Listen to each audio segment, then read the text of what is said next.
High! আজকের আবার চলে এলাম একটা সরস্বতী পুজোর লুক নিয়ে। না, হলুদ শাড়ি নয়। আজ একটা লাল টুকটুকে জামদানির সাথে একটা সুন্দর লুক তোমাদের সাথে শেয়ার করলাম। আচ্ছা, মনে আছে সেই স্কুল জীবনের সরস্বতী পুজো? তখন সরস্বতী পুজো আসার উচ্ছ্বাসটাই যেন আলাদা ছিল।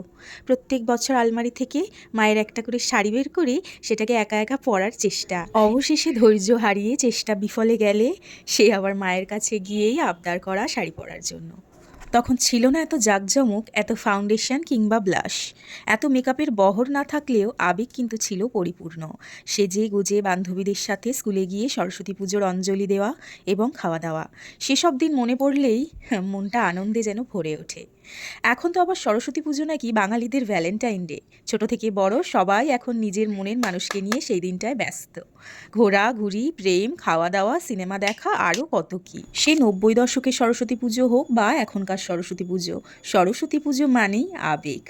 সবাই মিলেমিশে সেজেগুজে এই দিনটায় নিজেদের ভালোবাসার মানুষদের সাথে উদযাপন করো। আর আমার আজকের এই লুকটা কেমন লাগলো সবাই অবশ্যই জানিও। সবাইকে সরস্বতী পুজোর অনেক শুভেচ্ছা।